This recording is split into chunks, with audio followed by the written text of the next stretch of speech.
Welcome to the Australian Hiker Podcast, Australia's longest running hiking podcast, downloaded over 500,000 times in over 145 countries and providing you with an Australian perspective on all things hiking. We're your hosts, Tim and Jill Savage. This is episode 199 of the Australian Hiker Podcast, and in this week's episode, we're talking about hiking and plane travel. Before we get into today's episode, if you'd like to help support Australian Hiker and this podcast, there are a couple of ways that you can help us out. Firstly, by subscribing on your podcast host of choice so that each episode is available as soon as it's published, and if you have the opportunity, leave us a 5-star review. Another way to support us is go to the Australian Hiker website at www.australianhiker.com.au and click on the Support Us page and buy us a coffee. You can do a one-off donation or become a monthly supporter. All donations are greatly appreciated and help us to continue producing this podcast and blog. Now let's get on to today's episode.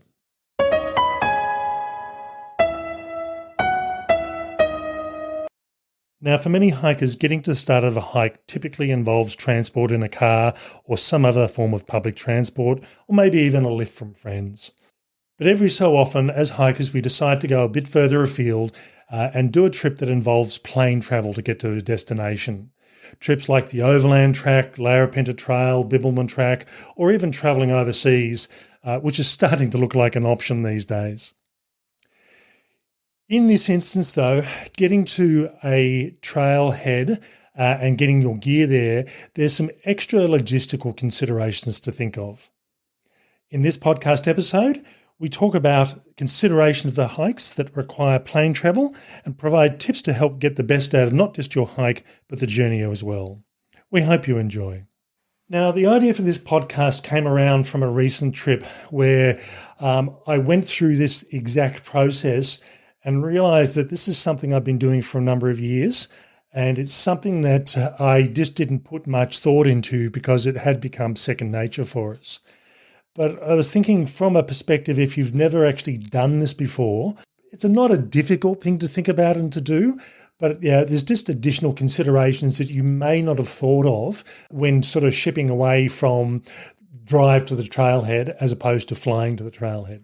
Yeah, it is a little bit different, and you do need to think a little bit more in advance, and you know that temptation when you're loading up the car to just keep putting stuff in is pretty great, but when you're having to travel by plane, there's a reasonably limited amount of space that you have available to you.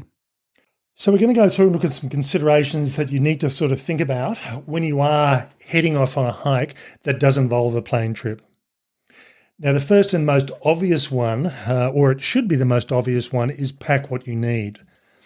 Now, I say this should be obvious, but I have seen people on hikes of varying lengths carrying some phenomenal loads on their trip. And in fact, one instance, there was someone who was doing the Lara Pinter Trail at the same time as we were, and their pack was around about 34 kilos in weight. Yep. Now, that's a big pack for any trip, let alone a trip that's sort of 230-odd kilometres long. Yeah, we also had a friend who was hiking with us at one stage and decided not to carry their pack all the way, so ended up with a pickup service at the beginning and end of each day so that their gear was going to be there ready for them when they turned up. And, the amount of stuff they were carrying was just huge, even for a pickup service. But that is an advantage. When you don't have to think about carrying it, weight becomes less of a consideration. Well, yeah, that's right. It was an advantage, but there was so much that they just did not use and did not need. So when we're talking about packing what you need, the first tip is don't leave the packing till the last minute. I typically use very much, or have done for a number of years, I use the same gear. The brands might change, but I tend to not add items to the list of what I'm carrying. So again, I don't have to really think too much about what it is that I'm carrying with me. But in this sort of instance here, there is a process that I go through leading up to a hike And we're not talking about sort of just a single overnight hike here. We're talking about hikes that are multiple days or multiple weeks. And again, getting on a plane to actually go and do this trip. So from my perspective, I start assembling all my gear many weeks in advance, and Jill really loves this when I start start filling the house up with hiking gear, and that's actually what I do. We've got a spare bedroom in the house, and bit by bit I start to put stuff into that room. So I progressively work my way through my gear list, my clothing list. I start assembling food, so everything is pretty much done and dusted as far as all the gear and all the food is in one spot around about a week to 10 days before. And I think the thing about this is that, you remember, I must take this and I must take that. And as you do that, you just collect it in one spot, ready to sort and ready to position in your pack the way you would normally position it. And this is something that I have always done before I actually go anywhere. I do what's classed or best classed as a pre-pack. So roughly around about 5 to 6 days prior to a hike, and that includes a weekend, and I'll explain that in a moment. I will go through and assemble everything and pack my hiking pack as if I'm about to throw it on my back and start walking. And weigh it. And weigh it as well. So what this does is a couple of things. I have a packing system which I've used for a number of years. The gear goes in the same location on every hike. I know if I'm looking for a particular piece of equipment, I know where it is in the pack. Yeah, my sleeping gear is always down the bottom. First aid gear is up the top, and everything else gets spread out in between. But what this does mean is when I go through and start putting all my gear together in the pack, it does two things. It means that I can check off what I haven't got, and I do use a checklist, even though in a lot of cases the checklist is in my head. I do have a paper version I go through to make sure that I've got everything. And this is a good opportunity to check to make sure everything's still working. So as an example here, if things have got holes in it or the batteries are flat on something, this is an opportunity to check this out a number of days before the trip. So as I said, I normally allow a weekend in there somewhere, which means, I've realised I'm short a pair of socks, or I need another pair of underpants, or I've forgotten to buy a particular type of snack or food that I take with me, and that allows me time to go out to an outdoor store or another type of store and pick up whatever it is I'm missing. Yeah, and the interesting thing about this is that Tim and I have different styles and different approaches to this. So, we'll collect our gear separately. There is the shared gear that we do use, but there's no way Tim is allowed near my pile of personal things because I know exactly what I'm doing and it's completely different to what he does. If you have a look at the photo in the article that accompanies this episode, you'll see this, chaotic mess in a spare room. That's Tim. And that's, there's a lot of food all over the place, the packs there, everything else is in that room. And funnily enough, now the food in the image that is in this in the written article, and I've also reproduced this in the podcast show notes, that's food for 30 odd days there. So it's not all fitting in the pack. But I know that everything is in one spot and everything gets packed and sorted out before I go. Yeah, and that hasn't been sorted at this minute, so it does look a bit like a mess, but that's in a couple of weeks lead up to a hike. That's what Tim does. Now, as I'm putting my gear together, I do a couple of things. I think about each item I carry and whether I really need this. So do I need a third or a fourth pair of socks? I must admit, I used to run 2 pairs of socks. I typically these days will carry 3. I've done enough hikes over the last few years where you end up with wet feet for a fair part of the day, and having that extra pair of socks, particularly in rainy weather, is just a nice little luxury. It's also an opportunity to say, okay, well, do I need a pillow, or do I need a particular a book or something like that? And if the answer is yes, that's fine. If you want to carry something, it's not a problem. But typically what I do find is when I first put my pack together, it's a tight fit. Everything does fit. I know what fits into my pack and I know what I can get away with. But what it does do is it sets myself up to know that, okay, I may have a bit too much. I know that I can actually, on my current pack that I'm using, I can actually fit up to 12 days of food. Now, I prefer not to do that if I have the option. That makes it pretty heavy. Yeah, it does. It does push the weight up, but sometimes there's no resupply option. And if it's a 12-day trip and there's no resupply option in the middle, that's what you end up carrying. But certainly think about what you're actually going to be putting into your pack. As I said, leave enough time to purchase any last-minute items or replacements. Pack what you're going to use and don't pack things just in case. And we've done a podcast and written an article on packing your fears. And again, if you need something, that's fine. If you want to carry something just because, that's also fine. But have a valid reason for why you are carrying it. The exception to this really is first aid gear and safety gears, things like a personal locator beacon. I've never had to set off a personal locator beacon, but I carry a beacon of some sort with me. I rarely use my first aid gear for an injury. It typically tends to be because I'm taking Nurofen or I'm taping my feet, not because I've had an accident. But you don't want to say, well, that's a good thing. It's a good thing, but you can't just say, well, it's because I haven't had an accident, I won't worry about carrying a first aid kit. That's something that's, it's not a luxury item and you may never use it, but you'll need it when you need it. Once I've done this initial pack, I don't leave my fully packed pack sitting there for a week or two. I go through and pull it all apart.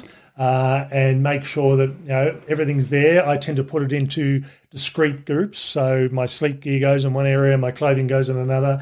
But it means that when I go through and pack to travel, everything's there. I know that there's nothing I've got to take out.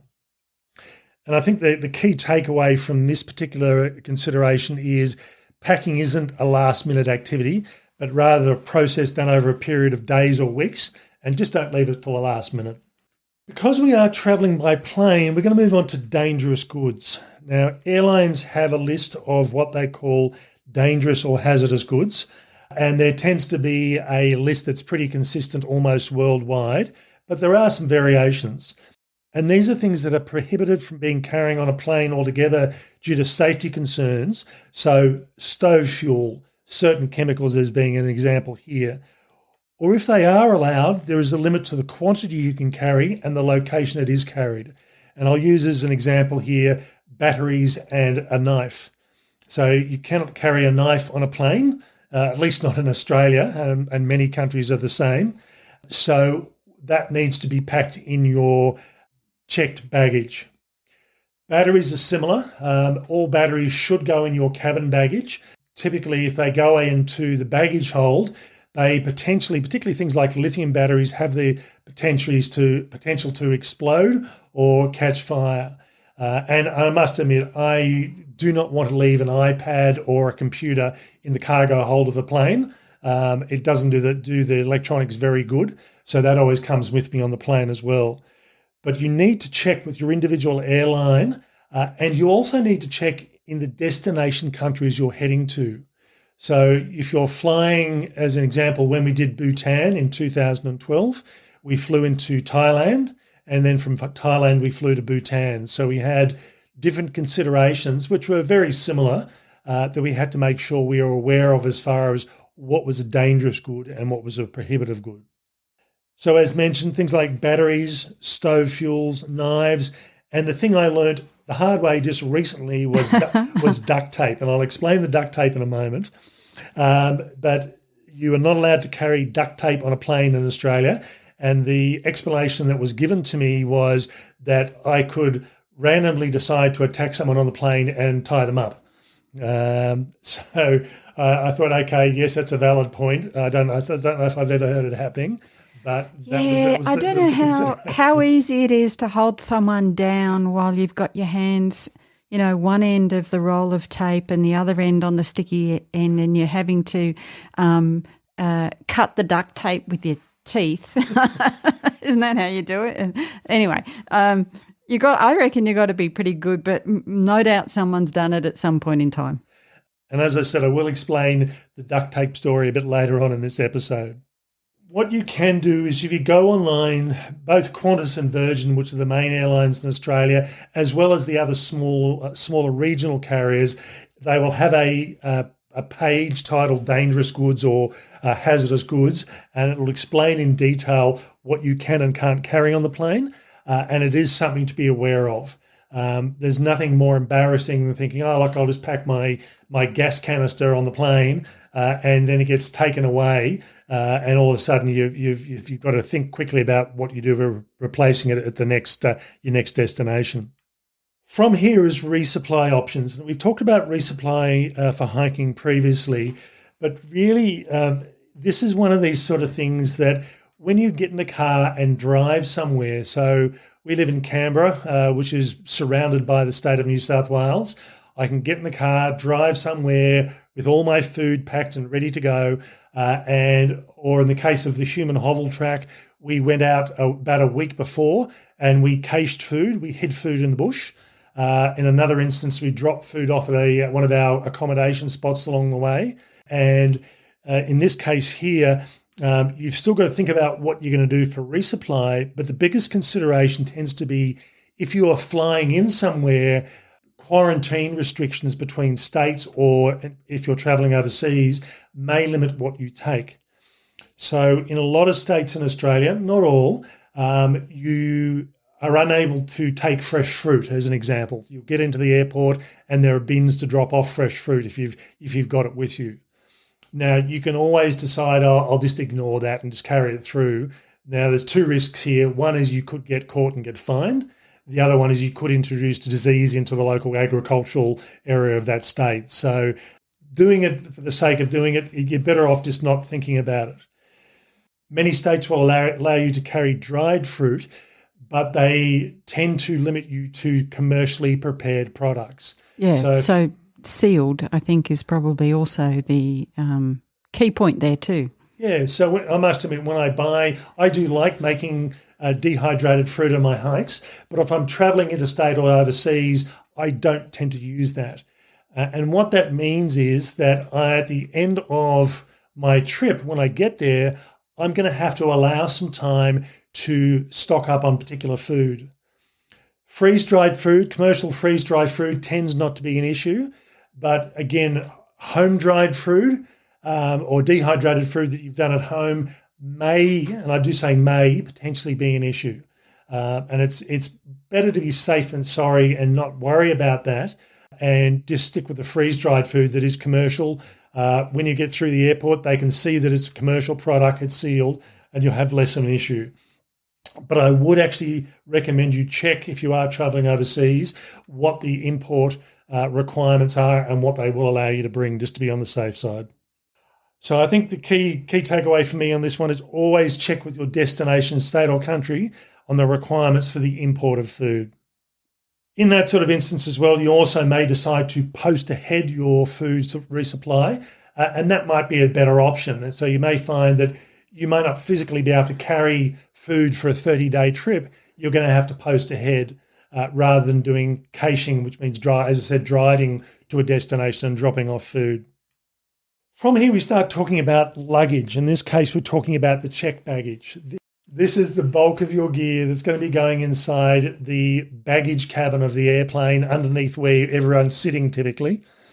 And you are not going to be able to fit a full-sized hiking backpack in a plane. Most airlines won't allow you to do it, and it's just too heavy in most cases. Well, as carry-on. As carry-on, yeah. I think some people try, but...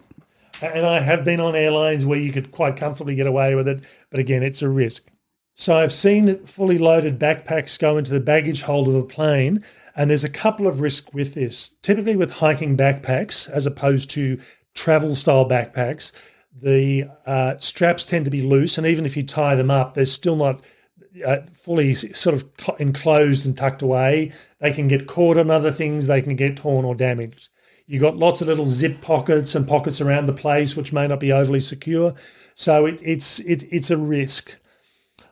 I've been to some countries overseas where they've had a little machine that you go and pay a couple of dollars and they wrap your baggage to death in plastic.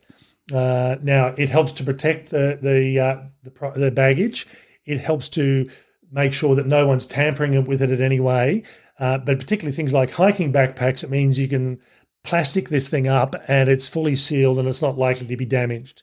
But it's not something we commonly see in Australia, or at least that I've seen in Australian airports. So, and sometimes, you might be able to get that done at the departure point, but not necessarily when you're returning from that destination. So, sometimes it's a one-way option rather than a return option.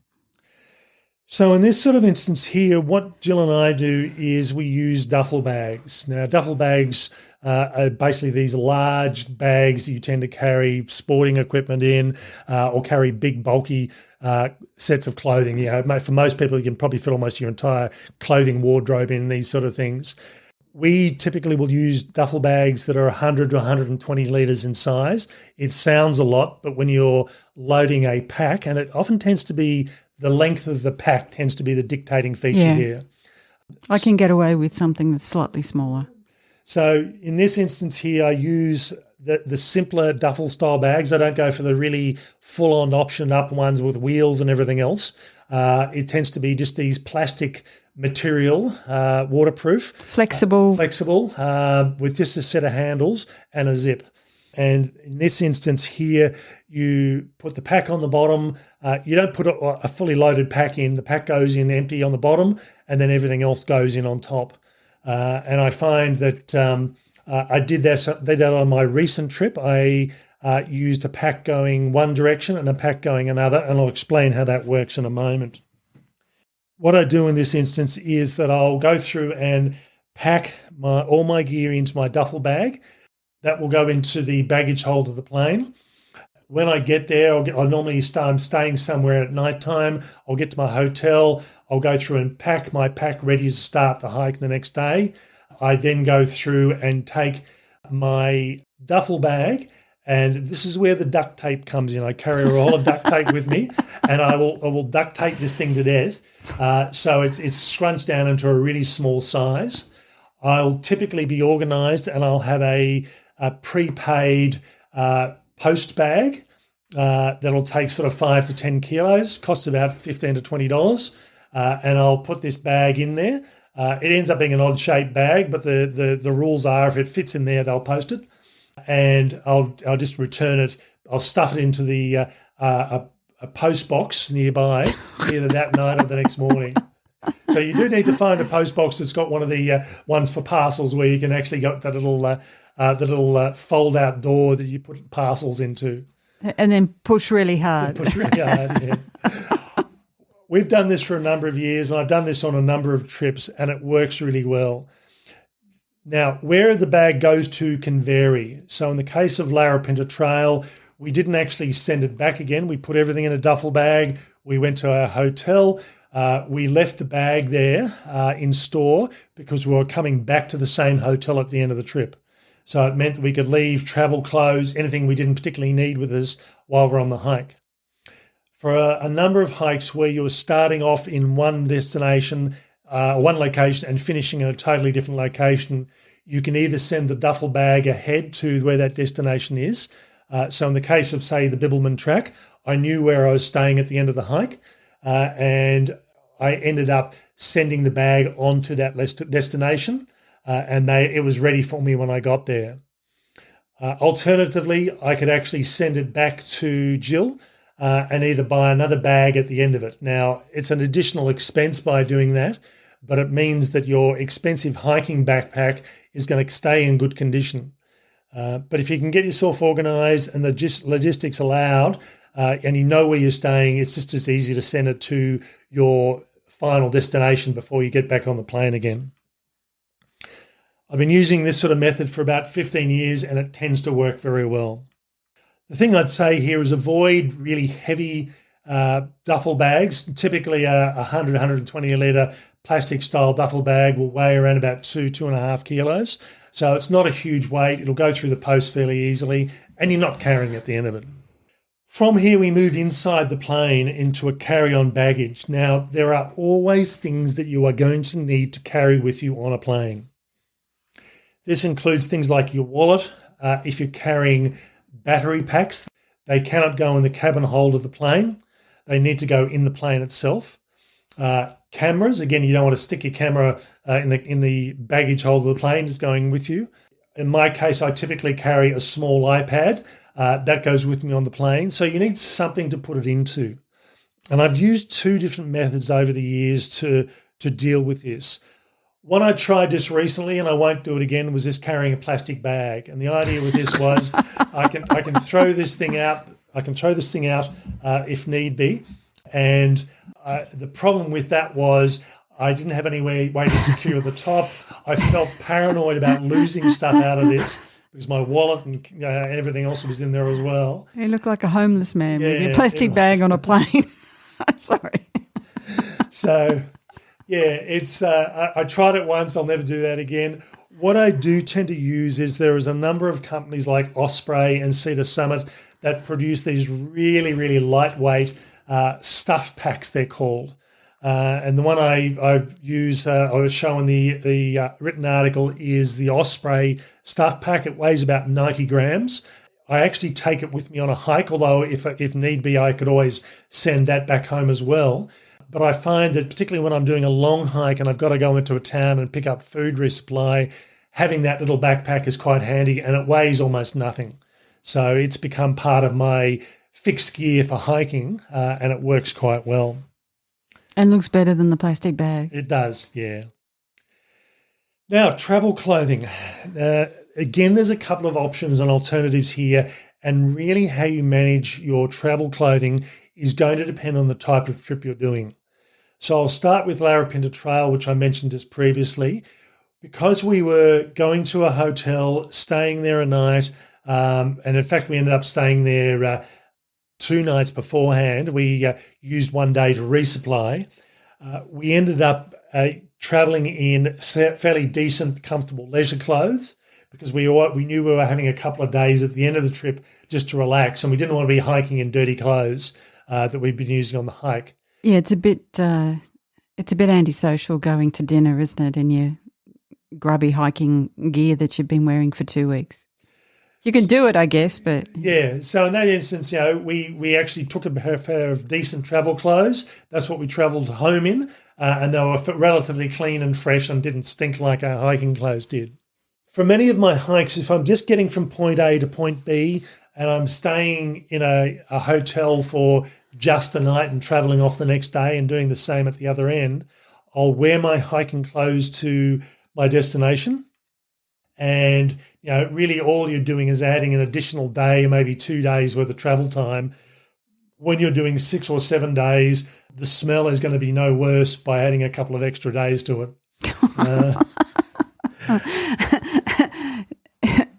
But then you have to ask the person who's sitting next to you on the return trip on the plane. Yes, I would actually recommend that you allow yourself time to, if you are going to be wearing your hiking clothes home again, to wash. Now, we typically will stay in hotels or accommodation that either have coin-operated washers and dryers or they have a laundry service. It is worth it. And again, as I said, if you're coming off the trail after a number of days, you stink, and no one really wants to share that with you. Yeah, I mean, the other thing that I've done when we haven't been able to organise storing gear for after the trip is just have a couple of items that are clean that sit at the bottom of my pack that I get out. It doesn't weigh very much, and I get them out and put them on at the end of the trip to return home in. That works well too. Okay, and the last one I'll go through and think of is pre-hike resupply. Now, what I mean by this is if you are travelling on a plane, we previously talked about dangerous and hazardous goods. I do use a stove when I hike, and some people would consider that a luxury item. I like having a hot meal at the end of the day. I like having a cup of tea in the morning. and I'm willing to carry the additional weight for carrying a stove of some type. I just find using gas canister stoves tends to be the easiest way to go. And in all honesty, from an Australian perspective, it is not unusual to have, if you're going into national parks or state reserves and there's a total fire ban, liquid fuel stoves are banned. So, a lot of the American school of thought is, travel with liquid fuel stove. And yes, it does save on weight, and it's pretty easy to pick up liquid fuel pretty much anywhere in the world. But if you can't use it, it's pretty much a waste. So from an Australian perspective, a gas canister stove of some type, whether it tends to be an integrated stove or a standalone screw-on stove that you've put together, really doesn't matter. But the canister stoves make it quite easy. And on my recent Tasmanian trip, I went through and arrived in Hobart, arrived around about lunchtime. I had my lunch. My bus to my next destination wasn't for a few hours later, and it allowed me after lunch, I had time to walk up to the nearest outdoor store, pick up gas and a roll of duct tape. Because yours was confiscated. Yeah, and I needed to be able to send my bag off. I had also had the option of doing that the next day. By doing it on that day, it means I didn't have to wait till the outdoor stores opened the next day and gave me some additional travel time. So think about things like that pre-hike resupply. So do you need fuel stoves? Do you have to buy that last-minute bit of food that you couldn't locate at home, or you want some fresh fruit for the first couple of days of the hike? Really, allow that time and work out where it is you're going to go. It may be that you do that part way to your final destination. It may be that you get to where you're going and you've got a little local store just down the road. Whatever works out easiest for you is going to make things, if you pre-plan it and think about that before you travel, makes things much easier.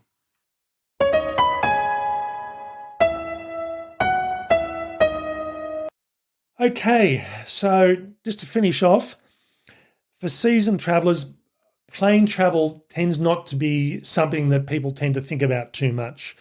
Due to my father's jobs, I spent a lot of time travelling overseas. And I must admit, when I first met Jill always wanted to do lots of travelling. I pretty much had it with travel. I'd spent enough time on planes that it wasn't something I particularly wanted to do. Well, I ended up with a career where I travelled all around Australia and overseas for work. I used to say I'd go to Paris for work. But, once you get that sort of experience, you work out a system that works for you, and that translates easily to hiking. So some of this is a bit of a practice as much as anything else. So really, when you think about it, travelling by plane to get to a hiking destination, it does provide you with freedom. Whether you don't leave the state or don't leave the country, you don't have to go overseas, but it provides you with freedom to do hikes you may not necessarily be able to do without a 20-hour drive to get there. And it also forces you to think about what it is you really need to pack. After the first trip you ever do on a plane, you realise typically people will tend to overpack, and by doing one or two trips, it really does allow you and focus you on what you need to carry, and that's something you can carry into your hiking packing system as well. So as I said, it's not a bad thing, and it does make you think. Okay, that's all for this week's episode. We hope you've enjoyed. You can also read this podcast episode as a written version, and we'll put a link to the show notes in there as well. We hope you've enjoyed. That's all for me. Bye for now. And bye from me.